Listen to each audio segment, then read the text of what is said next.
Welcome to Machine Cinema. Today, humans, men, and Fred speak with other humans Stephen Gibler, USC professor and commercial producer at Sawhorse.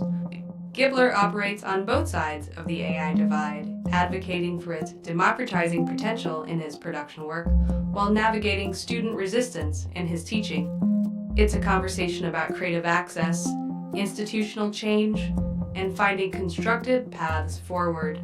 Stephen, I'm really excited to meet and talk today. We've known each other for a bit, but I think what's interesting to me is sort of this sort of gestation period of this kind of emerging creative industry. I think, Min, you and I were even starting to talk about this recently, that there's starting to be this like segmentation effect kind of starting to happen. Like I think like last year was a year where there was a lot of novelty of like, I didn't know these electric cars could do these things kind of feeling. Whereas now it's starting to actually specialize. Now it's actually starting to professionalize. And I think you have a really interesting perspective on this, Stephen, because you come from a true academic setting, and it's the iconic university that you're at, the great USC. I mean, I think most people that dream of working in cinema or film or TV, you know, fantasize about places like USC. And I think that perspective, which frankly, I think seems to be coming from a lot of anxiety when we zoom out. And I don't mean USC specifically, that kind of legacy setting. There's a lot of voices that seem to not be sure about AI. But from what I can tell, you and your colleagues at USC are actually paying a lot of attention to this new technology. And then you personally, whether it's your role at USC or what you've been doing as a producer and now in your new role, I think you're in a very interesting trajectory that speaks to this kind of professionalizing moment. And I don't know, maybe you see it differently, but I'm excited to know what your journey has been and where do you think things are going? All right. So what first I'll say where I am right now, and then like I'll sort of give the how I got to your thing. So right now, I'm a full-time producer, interactive producer at Sawhorse. We're a commercial creative agency, and we're working with clients such as Coca-Cola, Walmart, Google, Lamborghini, Fortnite. We had a Sinners Project that just got into Variety, nominated for 3 Webbies like 2 days ago. Like, we're ripping. I also am a professor at USC. We're a pretty well-ranked film school. A lot of people, really like us. And I also produce AI, media, and technology for Microsoft. And so I work 60 hours a week. And I'm still going to your event tomorrow, guys. I promise.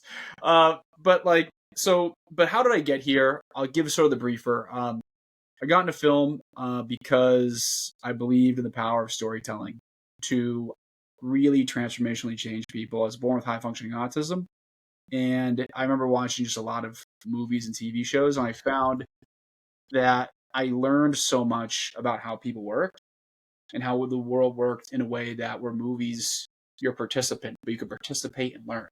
And there's a growth that comes from it.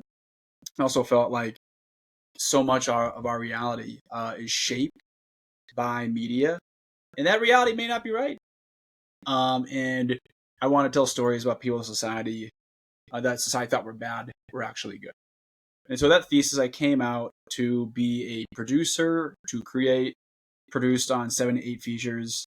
Stuff go to Sundance, worked with Academy Award nominated and winning filmmakers, and commercials for like Amazon, Lancome, Head and Shoulders, AMC, a bunch of others. Chief producer, the largest immersive art museum in China, the Silos, in 2022. And I've done a bunch of social advocacy work, new media stuff, social media stuff, you name it. And why did I get into AI? Why transition out of that stuff? Because I've always, been hyper-focused on information. As a creative, information is important to you. And I really saw AI having the ability, me and my brother started a tech startup, Logline AI, to create pitch decks. Because the thing is, pitch decks take a long time, and they're expensive. And because they're expensive, they essentially they purge out a lot of really great people and ideas because they don't have financial access. And that deeply bothered me. And within like a month, my brother and Patrick McKenney put together a demo, and a ton of people were really interested. Unfortunately, my brother Paul, as we were really cooking, this is mid-2023, he succumbed to mental illness. and it became this nightmare for 6 months. And eventually he had to go get the help he needed. But my love for AI, especially media creation, was really kicking into gear. I see like a future in late 2023, early 2024. Started focusing on that.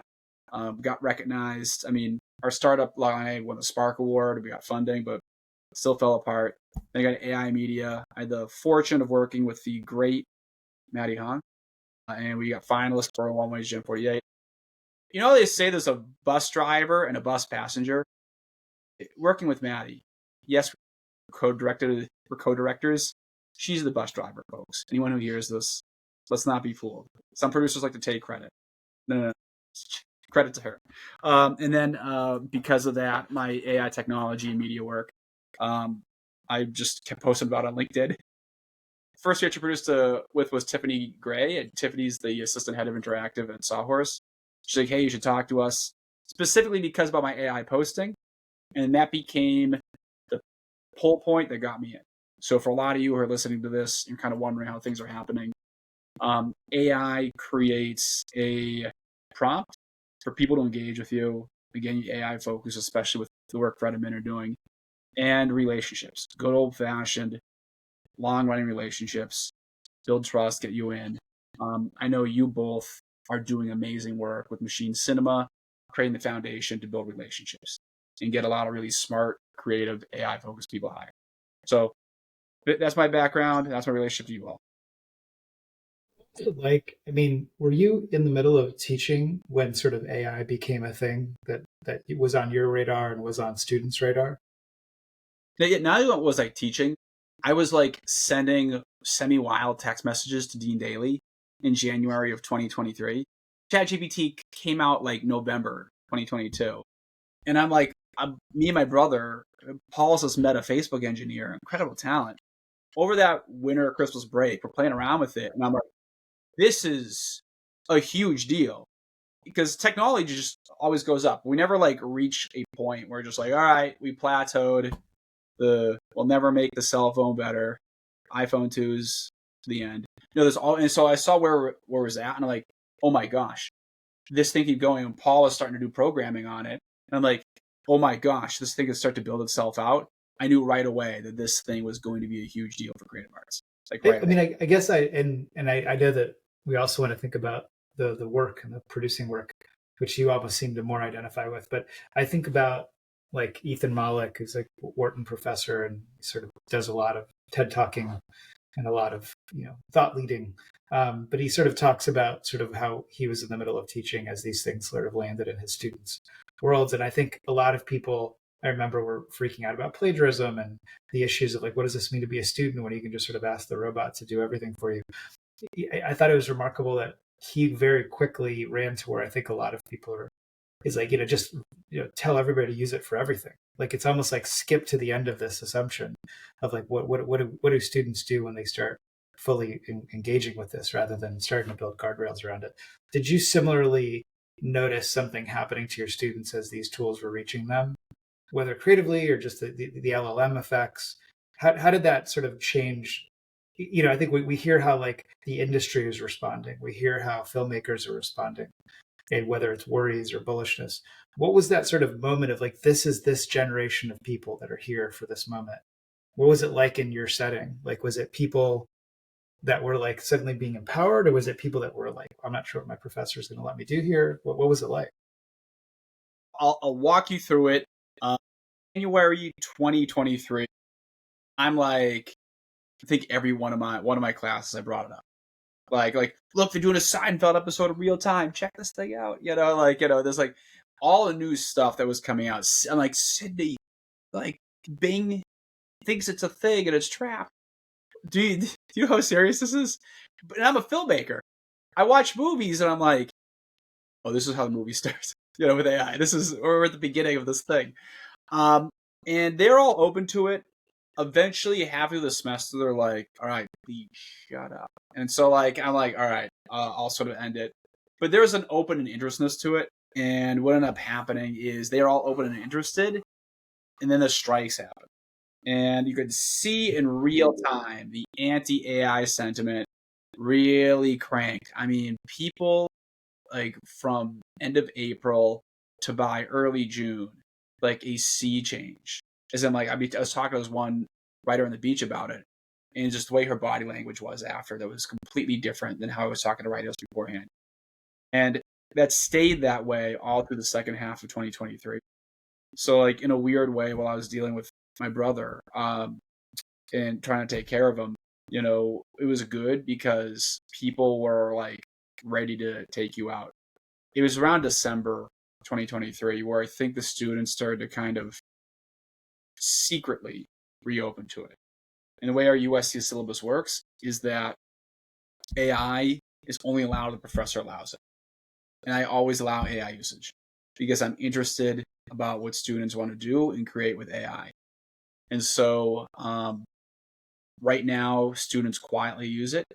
You like come up with a thing like, oh, hey, I'll fix that background with an effect thing. And I know they're going to use AI, but they don't like explicitly call it out. The anti-AI sentiment among students is pretty strong. And I was surprised about that to a certain degree. Min saw in person what that is, but I view sometimes the anti-AI sentiment as behind something else. So like jobs were robust in the film industry, nobody would give a shit. But now there's this thing where people are like, oh, it's taking away jobs. People are going to treat it like a leper, like it's a threat to them, and they'll respond as such. And so I would say overall, like, I'm probably not going to like talk to my students really about AI much after seeing really firsthand a week and a half ago how they responded.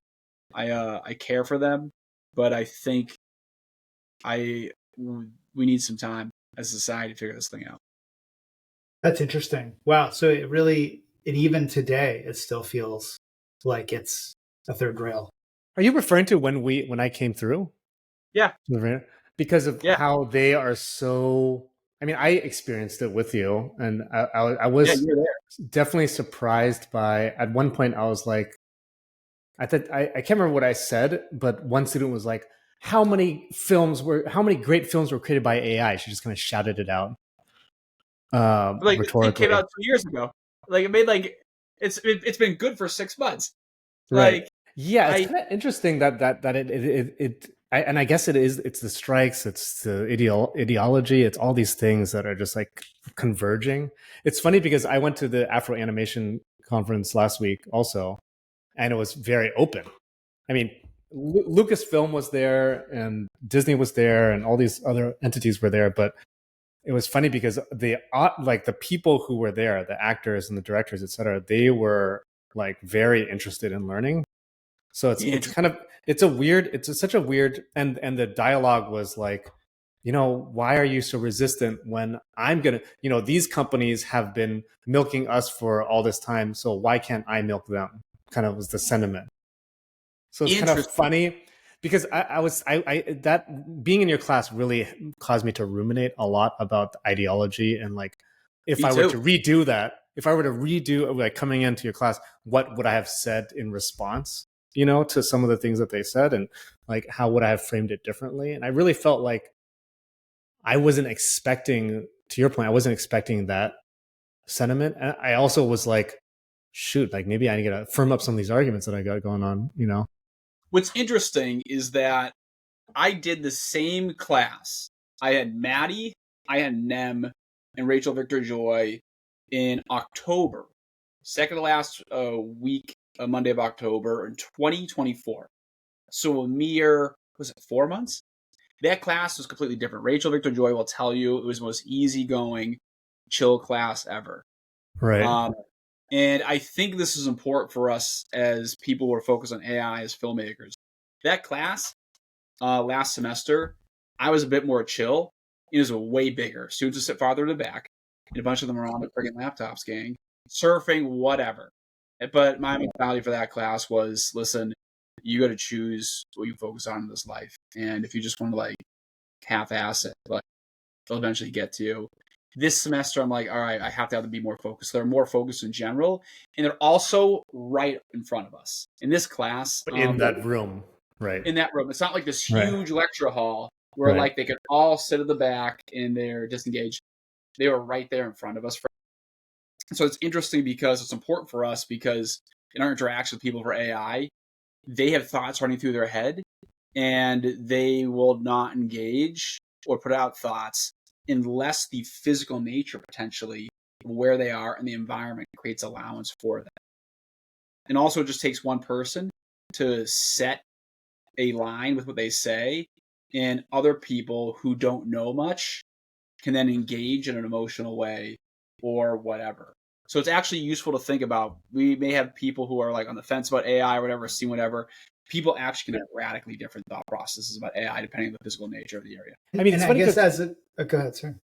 Well, I remember Fred told me something about something Paul Trillo said. So I'm, maybe Fred, you can re-elaborate, but that Paul Trillo had this sense that, hey, at some point, some big person will embrace AI, and then that will be a sea change. But we've had James Cameron on Stability, Lionsgate and Runway. We've had these big moments, but there's still this we're still kind of sticky, I don't know. I sort of know where I stand because we spend this much time in this space. Otherwise, I'm like a real masochist if I was at odds with this stuff. I'm not at odds with it. I don't know if I'm bullish and think everything's perfect about it, but I'm at some relative version of peace with what we all need to do together. I find it interesting. I just was then visiting a friend of mine in Las Vegas last week, and she works in education, like content.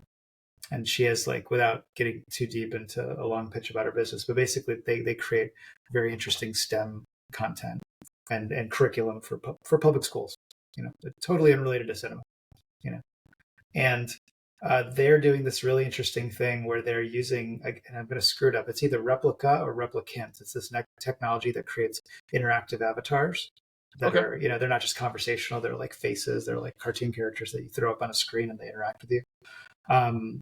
Apparently they're doing really well, and they're built on multiple models, and it's like modular. It switches to which model. It's pretty interesting. Anyway, they're using it to put curriculum in classrooms. They're using it as a way to engage students with STEM. Whatever, that's their business. It's interesting. Maybe that's a way of the future. What I found interesting is when I was talking to her and her colleagues, who, by the way, were formerly TV people. These are people that quit the industry a long time ago and sort of found their alternatives. So it's not like they're oblivious to the way our industry is reacting. The certainty of the way they reacted, which I think when I step out of the film and TV sort of emotional cycle that all of this feels like for good reason. The way they were talking about, oh yeah, resisting this is futile. Just the instant reaction to oh, how do you feel about how students are going to interact with this? Or how do you feel about where this is going? Or the types of things that we're always very sensitive about in all the spaces that the three of us interact. That, we're always worried that there's people that care about the way this affects jobs and all this stuff, as we should be. I just thought it was amazing that outside of this entertainment, I don't know if it's a bubble, community, ecosystem. Right. There's people that actually react to this and of course, this is just the thing that's happening. They literally use this terminology, it's futile. And it wasn't with a sound of desperation in their voice. It was in and I'm going to build a business on it. I'm going to go and take advantage of it. I'm going to be entrepreneurial with it. I just thought it was interesting that I'm so used to having sensitive conversations about this subject matter of let's be careful, let's have advocacy, let's be mindful of the workforce effect. I just thought it was interesting. And I think, to me, that made me just remember how much else is going on in our industry. It isn't just AI. And I think it's becoming this constant, easy way to frame people's frustrations with, in a lot of ways, career choices that a lot of people have made that now need to be adapted aggressively. And I think there's a bit of a self-focus there that I think might be prohibitive to progress when people just can't extricate that there are actual problems with the industry. There's actual issues with what happens after a streaming war is over, what happens when not everybody watches cable TV and watches multiple. Totally true. These are all the other things that are happening. To only focus on the worry of this technology, I think, and by the way, also perhaps wonder if it can be part of evolving those other problems. I think it's tricky, and I understand why it's happening. But it was interesting to me to notice that outside of our bubble, a lot of people are moving much more aggressively towards this. Like there was that quote from the Shopify CEO. Did you guys see that yesterday? Yeah, I saw that. What do you say? Like that's getting shared in all the different client settings I'm in. That I mean, I'll pull it up. I mean, it was something along the lines like that if your employee, hang on, we'll quote him properly. He's basically said staffers need to prove that jobs can't be done by AI before asking. I mean, that's an aggressive assumption. So that this is the way the world needs to work. Sorry, go ahead, Stephen. No, this is where the anti-AI sentiment comes from. CEOs are a little too happy. Whenever a CEO gets a little too happy about something, I don't think everyone's. When's the last time a bunch of CEOs got really happy about something and we're like, folks, that's a not good for society? I can't think of that. And so the thing is, the excitement from some of these people to say shit like that makes our lives worse as people who are AI enthusiasts. Here's the truth of why I got into AI stuff. Real talk for people who are listening. I say this at my talks all. You know what? I'm going to swear in this podcast. I feel like I'm a professor. I don't give a shit. All the fucking time. I will say our industry is built by people with access. Access comes from wealth. Access comes from money. The family you were born into, the zip code you were born, a bunch of whatever demographic profile things or whatever you want to put it, family name, connection. And the thing is, and then not only on top of that, like the people with access get to make stuff in Hollywood. They get to make the movies, and regular people are like, yeah, you can too, but you could also win $1 million at Vegas. It's not like it. And the thing is on top of that, the people with money decide what's getting made. Very wealthy, powerful people. So their lens of what should get made or not made is what gets made. Therefore, certain types of things will get made. And then lastly, folks, our films have to make money. And society's not perfect. I'm a huge fan of people, American people, all people across the globe. People are going to watch some shit. And so certain things are going to get made that have to appeal to a large enough audience to justify the budget. And therefore, it rewrites the project and only certain thing gets done. AI has the chance to drop these budgets down so much that the risk is removed, and therefore we could tell the real shit without the gatekeepers, the people with money saying yes or no. And because the budget's lower, yeah, the audience may not be as bigger, but that stuff will cook for the people who want to watch it, and your ROI will be you can make more of these. And so that's why I'm doing this thing. All these CEOs that get pumped about AI, yeah, I don't trust them as far as I could tell them. We have real employment horror stuff they have to do with AI. But AI is a chance for us as creators to not be at the mercy. Like, dude, who is $10,000 to $50,000 to do a short film? Nobody, unless you have resources. The vast majority of society does not. Therefore, your brain thinks in a certain way. Therefore, you'll tell films in a certain way. It's just now we have people who can do stuff who don't have money, who can do stuff that looks big, amazing, and cool. And that is so important and powerful and transformational for culture. Our best days are ahead of us. AI is good and bad. And we have to accept that there is good and bad with this AI journey and this thing that's integrating itself into society. I wonder if one of the problems with like these CEOs who are coming off a little bit tone deaf. I mean, even the Suno founder got some flack a few months ago where he was like, people don't actually like making music, and in some way, I think he was a little bit misquoted. It's like, I think he was referring to the process of mixing and producing and all of that being cumbersome versus like, hey, like jamming. I don't think he was like critiquing jamming, but I think he also to some extent was critiquing the process of learning an instrument, which can be cumbersome also. But I wonder why these CEOs being a little bit tone deaf, from Satya Nadella to the Shopify CEO, et cetera, is because we don't have like a very strong, coherent pro AI, like humanist vision. Like it just doesn't seem like we have a good version of that. Like, because I feel like no matter what, you're going to end up in a scenario where someone's going to say, "Hey, well, we don't know. There's a 10% chance that AI is going to destroy us all." So there's never going to be a satisfying answer to that question, because that's always going to be punted into eventuality. It's always going to be some chance that AI is going to eat us. But like the 90% chance, I don't know that we have like strong visions, even in the creative world, let alone the productivity world, of like, what does this look like, especially amidst, a potential recession / layoff / economic destruction or reorganization. It's weird. It's a tough juxtaposition for AI to like arrive into. Like if AI arrived in the 80s and 90s, we'd probably all be like, "Woo, this is another thing that we get to like." But Play that's with. kind of my point. That's kind of my point about how it's landing in Hollywood. Like I think if it had landed in the middle of the streaming wars, like it would have been just pure euphoria, because like Right. everybody was making so much money anyway. They're just like, wait, we can even make more off this ATM machine. Like I think it's landed at a time when people are coping Correct. with a lot of other stuff, and I think it's become an easy focus. I mean, I guess like, what is your advice to people that are starting to apply what's starting to happen to like work and business they can build today? And I think, what is that safe answer? Like, here's things that are just happening. And I feel like I feel like commercials are happening. But I'm also curious what you think is worth speculating. So I would say like I'm seeing like so much stuff on the inside. So the thing with Sawhorse is that, I'll just be honest, to everyone who is listening to this, besides USC, I didn't work for 2 years. Literally applied to jobs nonstop. But because I had enough AI credibility from a company creation, technology creation, I did like a whole hackathon and everything.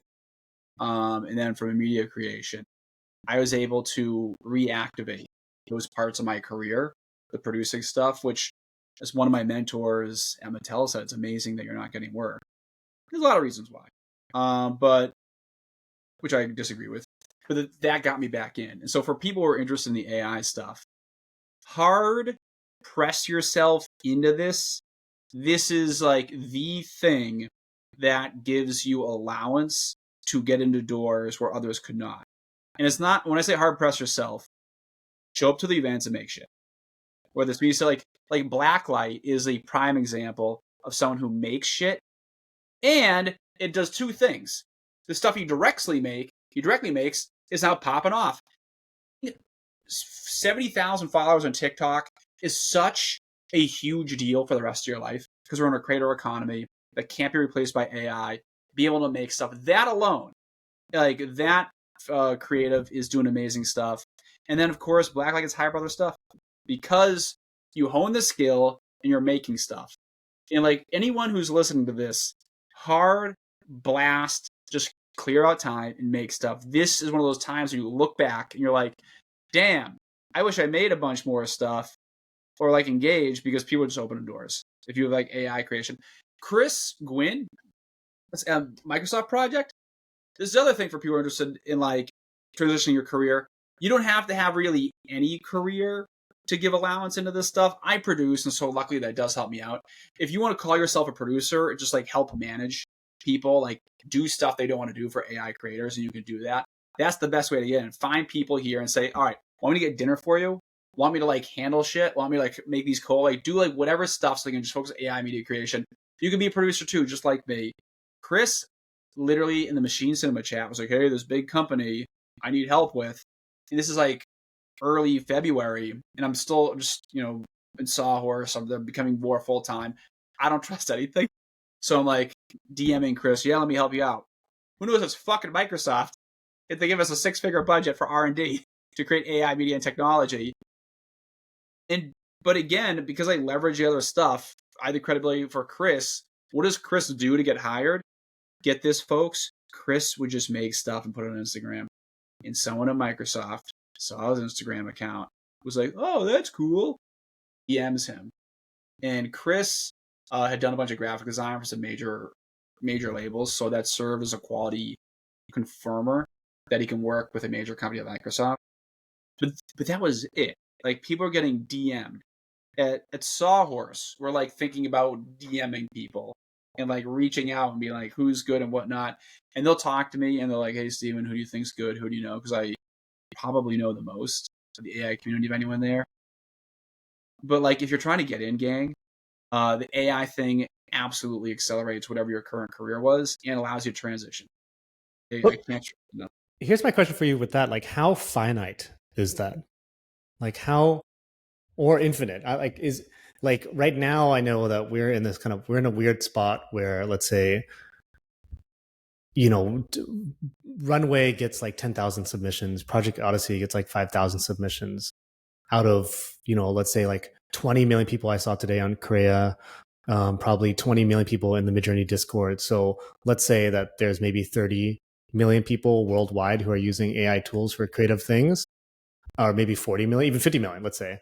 But there's only a handful of people who are running into the film and TV or creative or commercial or music video opportunities. It feels like, at least to me, still feels very small, and so is that an advantage if you got into AI today? Is that an advantage that you would have?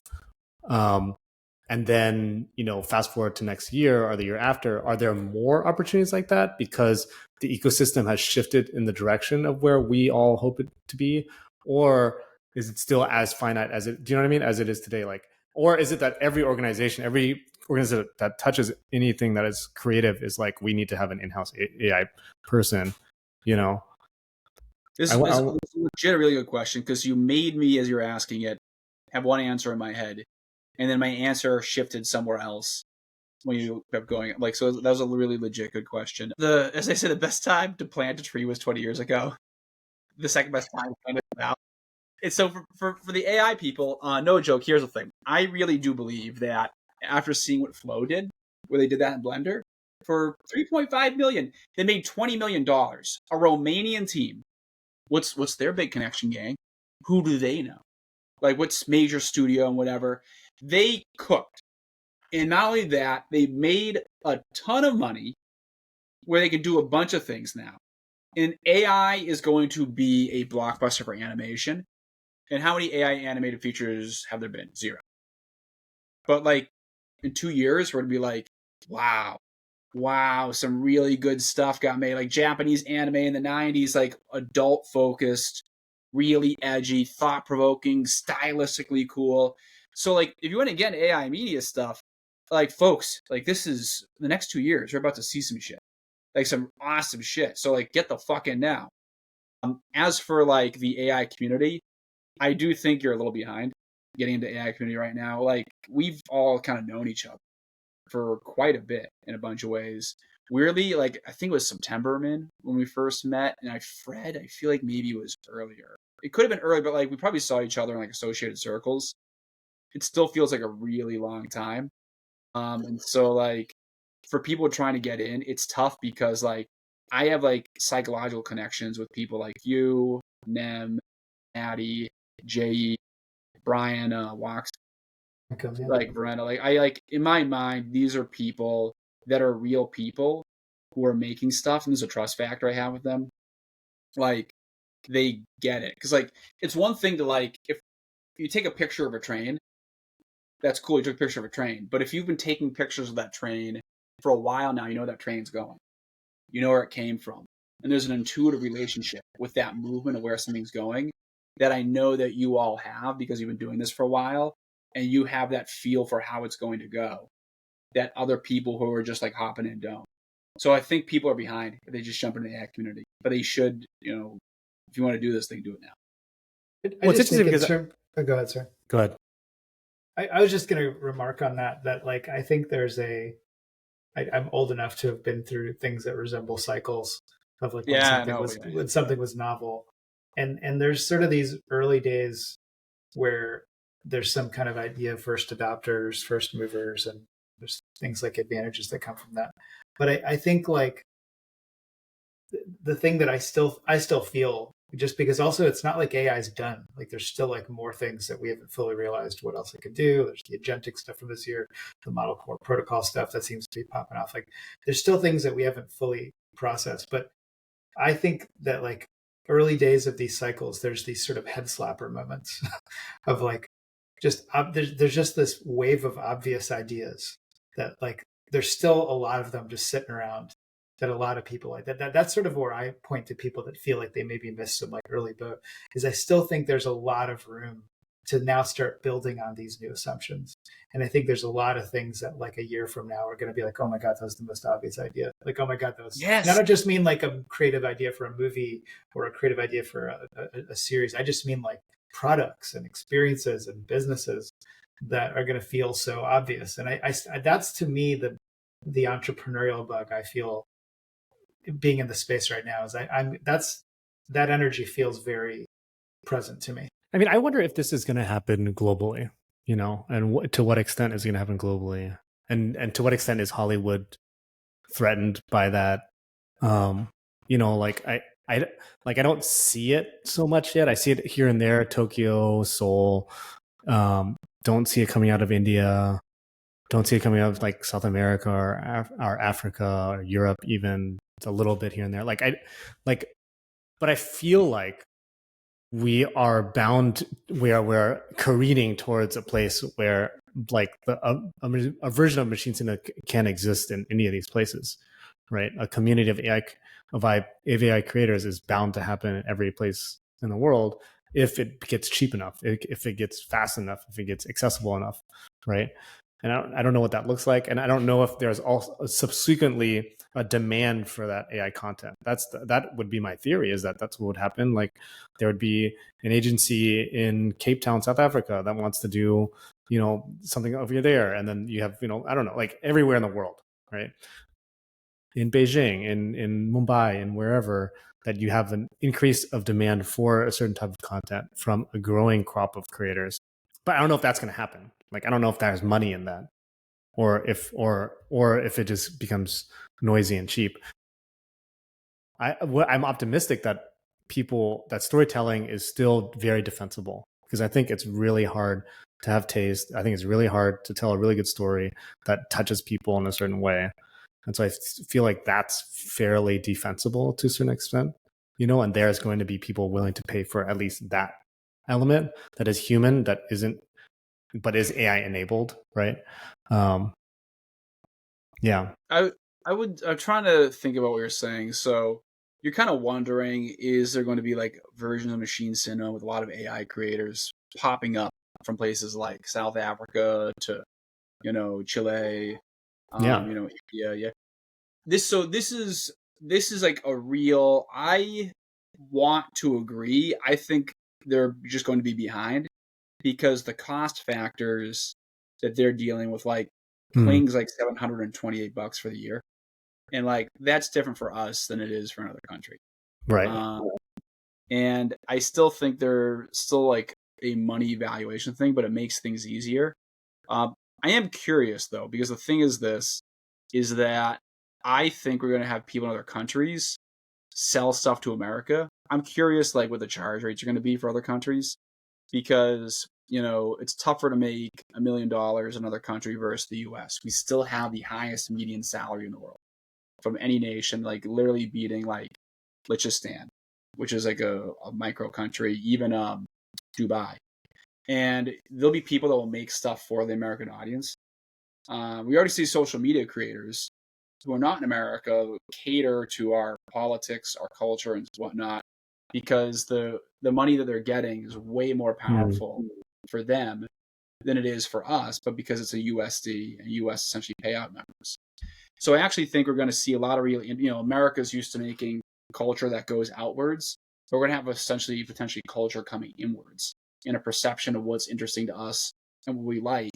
And I'm curious what that is, because India, you can't make enough dancing music films, and AI could be like, great, let's churn out like 100 of these a year. But like but their culture just wants to go home and watch stuff that reminds them of the happiness and joy and fun of music, singing, love, romance, like that. Where Americans, we watch something once and we're like, all right, I'm not watching that again. I have to see something different. What's new about it? What's whatever? And, you know, like superhero films, they're dead. And people just want to see. the American audience is much tougher to like make stuff work. No joke. We would, even Fast and Furious died. Everything in our culture dies because we want something different, which AI can help. It could take more risks. So I don't know. I guess like in, oh, go ahead, sir. Yeah, on that, I think it's. I'm very optimistic about that, like niche audiences becoming. You mentioned 80s and 90s anime. Like I'm optimistic about that becoming more present because of AI, where I can make, I don't know, like campy, weird retro anime that a very like 100,000 people like, right, in the world that are obsessed with that. But then because it's done so well, it hits 20 million people, right? I think that should, to me, is kind of should be the norm, right? Fred? I mean, I guess like to me, like we talked about this a couple times recently, man, that there's this sort of effect that AI seems to have of just making everything feel like infinitely more exponential, and as if there's no zero sum on money and eyeballs.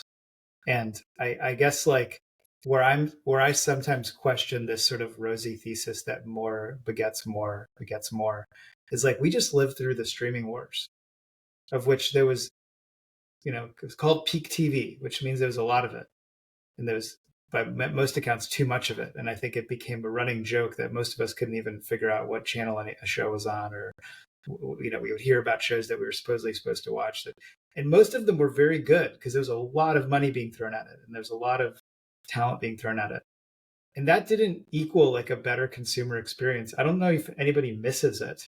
I'm just saying, like, this notion of so much, we have experienced a dose of it, and it wasn't that special or great or necessary. So if anything, we've corrected, and if anything, the scarcity model has resumed, which is that at some point that there are sort of limits of attention, and there are limits of how big hits can be. So I think, like, it's not that I'm bearish on it. I'm just not so sure that this sort of infinite explosion is so obvious of what happens when, if anything, there was a phase when Netflix was highly globalized. Like when we'd get remits from Netflix of what are they looking for, they wanted us to pitch them shows about other countries, or they wanted to think globally because they had this premise that this was suddenly this global audience, and it wasn't. In the end, it worked localized. Like Netflix India services Netflix India, Netflix Europe mostly serviced like, and occasionally there'd be crossover shows like Squid Games that would blow up. And that was a virtue of a global platform, but it wasn't all the time. It wasn't like there's a lot of shows that fans of Netflix in Korea watch that I've never heard of. So I'm just saying, like, this sort of like pattern, I don't actually think holds. And if anything, will actually follow the usual models of when things become abundant, the value gets flattened. So if anything, I think I'm curious where the value is. And this goes back to things that I think other people talk about, that as everything becomes available to everybody, what is that new layer of special that makes one thing rise to the top?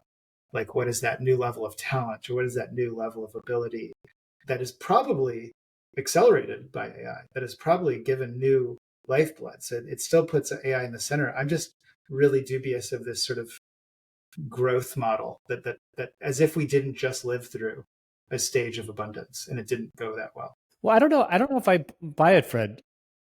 I've been thinking about this because we've talked about this a few times. I wonder if, like, to Steven's point, like Kling is very costly and it's a premium model, maybe VO2 also, but maybe the open source models of the world are cheap enough and will get better, that the markets that are lower cost, that have less advertising revenue and like TAM and all that, they still get to have a growth in what types of content they get to do, because although the market isn't there to spend thousands of dollars a month to create content, they can afford $1,000 a year to access some of these crappier models to at least produce something that they couldn't have anyway. Still, right? I feel like there's, and maybe that does still open up something. But I take your point that maybe there's a threshold, but I don't know. I have an instinct to challenge that thesis. I think your note's warranted. I'm gonna be honest with you all. I don't watch movies nearly to what I used to.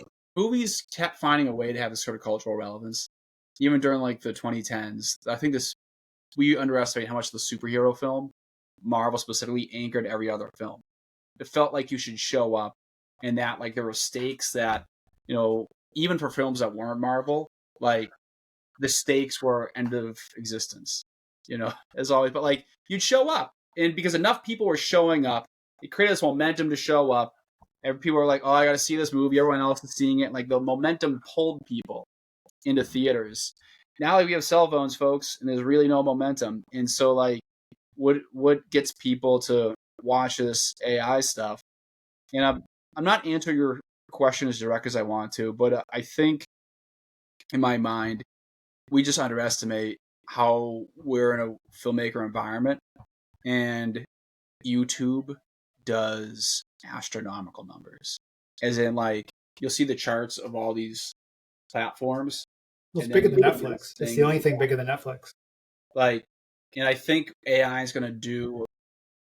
The people couldn't believe it. I just talked to the camera and I could build an empire. And like, I think people are going to realize that you can do a version of what Blacklight's doing. And that I think, going back to the note, yes, I'm not going to have this exponential thing. We'll have 100,000 people watch my thing. And for me, 100,000 people like watched something I made in like a week, that would blow my mind. That legitimately would like blow my mind. And so I think that's a really interesting question. What is good art? What is consequential? What does it mean to have the audience we have versus the time we put into something great? So I'm very curious. I actually don't have an answer. Well, I think that brings me to something that I think might bring this together. Like in some ways, the answer to that question up until recent years, even pre-YouTube, was someone in Hollywood decided. That someone in a position of perhaps even earned prestige and earned, paid dues or all the different things that we might even take seriously. It used to be that was the answer to what is consequential, what is a value, what is worth doing, what is worth devoting a career to, what is worth thinking that you're going to pay for your kids' tuition or pay for a mortgage. Like the many layers of where this applies to choices people make. I think now it's changed. I think it's undeniable that YouTube has added a totally different dynamic to how people can build businesses. It's interesting that I think I just read that Mr. Beast, as like the ultimate avatar of that success model, actually loses money on content in a big way. But it serves as a massive marketing vehicle for where he makes his real money. So worth noting that even within YouTube, the metrics they serve a different business model. They don't serve just making money making content. They tend to be part of a more multidimensional kind of business position. But I guess to go back to your position as understanding a place like USC and what it represents to people that pay tuition, or your position in, pushing forward a company that wants to sort of thrive in any environment, and in this case is taking advantage. Like at some point, there's a notion of scarcity. Like there's some idea that it's special to be at USC. It was hard to get into, or there's something unique happening inside these walls, or you and your company have a real point of view, or have an ability to leverage these tools. Therefore, you're valuable. I don't know. What do the three of us, like, let's just, take this amount of time that we spend obsessing over this stuff. Where does this really go? Like, what is the conclusion of this settled disruption look like? What types of choices do people make that normally we're like, I'm going to go get educated to become a dreamer, or I'm going to go start a company like this? Like, what does it look like to choose to be in this type of industry in 3 years, 5 years? All right, I'll just start talking. I've changed a lot. I know, right? They'll totally go well. I don't know. I'm working 3 jobs while also having a TV on showing the news 14 hours a day. And like the world's just not the same. I know we're making AI stuff, and the world's just not the same as it was 6 months ago. And I think what we have to do is continue to think how are we making things better. It doesn't have to be even a big way. Just are the tools I'm using helpful to people around? Have I thought through that I'm being constructive in some way? Because I think this AI thing is just another part of a human puzzle that just seems to, instead of coming together, these puzzle pieces are spreading apart. And I think one of the things that, to bring together our art, AI, how we talk to people about our work and whatever, whatever we're doing is, are our arguments, is what we're saying, are our arguments to ourselves, are we being constructive in this thing? Because this even goes to like Min and I thinking about how we talked about something we're passionate about to people. And guess what? We can be wrong.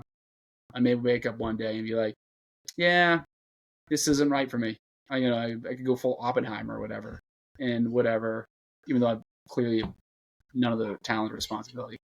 But like, and that's the thing, as long as we can look inside and say, are we doing this thing in a way that's right, while still guiding the process in constructive ways that we're passionate about?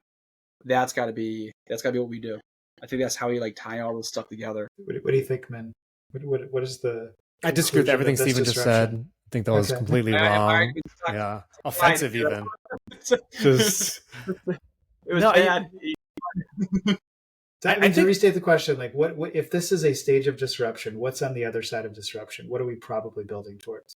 I think Stephen's right to more. I mean, I guess the gist for me from what you were saying is like we need to be driven and open around a world that is, changing extremely rapidly. And I think it's scary for sure. And I think it's like, and it's disconcerting and sometimes offensive and triggering. And I think Mr. Beast is kind of an interesting, like I've been thinking about Mr. Beast since I feel like he got on my radar like 3 years ago. And just like, I watched like all of his YouTube videos and I was just like so intrigued by like what he was building, and like how he was doing commercials in the middle of his videos and like building a hamburger company and then a chocolate company and like, and I wonder, and I feel like anybody who's trying to get into film and TV or any of these things, I have to be looking forwards at like, what does a creative business look like, that I'm comfortable with? I think maybe people, but I can't help but also be very sensitive to like the students that we met, which is like that they are precious about a world that has in the past created extremely great works of human art that are legendary in the last 100 years. And that thing worked for whatever it did, even though it had all the, ethical issues and gatekeeping, all that. I don't know what that looks like, but I don't know. I'm also kind of balancing. I feel like, what we had in the past, which is awesome, and what we have to run towards in an uncertain world. I don't know.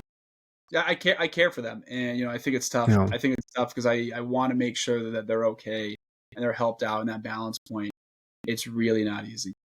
At the same time, they would probably be spending, some of them would probably be spending a decade waiting tables and auditioning, which is a lot of what happens here, right? Or like doing other jobs to do this job. Yeah, that's very normal. That's the reality, right? And so like, does AI change that other side of it? Instead of waiting tables, am I making my short films with AI, or whatever it is, Yeah. Anyway. I guess like as I imagine my kids ever going to a university, I have a lot of nostalgia for the notion of an institution. I mean, I feel it in even the school my kid goes to now, like the fact that there's a teacher that's done that job for 10 years. Culture, tradition, these things feel good to a parent. They feel good to the kid. I think society likes institutions. Society likes tradition. I think there's a pace of disruption now that threatens that comfort.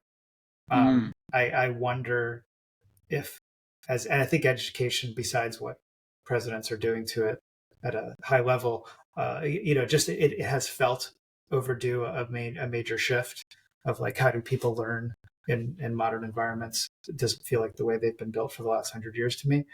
So I don't know, personally, I hope something like USC or University of Michigan, where I went, like stick around as a place to sort of collectively learn and learn a tradition. But I sense that there's something a lot more nimble and fluid and self-guided emerging of how do people build their unique visions in a world where everybody now has access to everything. So that's one prediction I have, is I think like a creative education is going to be for people that really thrive and do something special, unless like we're talking about core products that everybody likes, those Legos, let's just make those Legos. In terms of being an auteur or being somebody that like leaves an impact on culture, I don't know if it's going to be people that necessarily come out of sort of, much loved institutions. And I also wonder about businesses, like, is it increasingly specializing and having a point of view when everybody is able to do everything? Like I think about it with like unscripted TV. For the longest time, we would just make shitty shows with video cameras. And then at some point 24p came along, and like all of a sudden your video looked like a movie. And now all of a sudden we could make those things that looked like movies. Like we could go shoot like a cop show with 2 cameramen running around, and it would be as good looking as something shot on film. So, and that suddenly flattened that expectation for the viewer. And now it was like, well, what do you do with that opportunity? I don't know. I guess to me, like, I think the future is going to be less institutional in terms of these things that break out and become cultural impact. I think it'll be more like people truly like carving out their own individual identities, which might be really exciting for people. But I think it's also been the thing that comforts a parent of like, how do I set my kid up for success? Like, well, I'm going to send them to a nice school, or they're going to work in the mailroom at William Morris, and that's a good place for them to go. I just think this is a new type of creative success, in my opinion. But I'm just guessing. Well, gentlemen, it was a real pleasure chatting with you today. Thank you again. For anyone listening, the work that Min and Fred do, Machine Cinema, is excellent at bringing people together, smart, innovative, frontier pushing people, and it's an honor to be in this podcast with you all. I think, to borrow something Minna said before, I disagree with everything you said, and I find it offensive. That's right. Exactly. Thank you. But thank you, and Awesome. I appreciate you hanging in there with us. But can't wait to see you again. Thanks, Stephen. All right. All the best. See you soon. Super. Bye.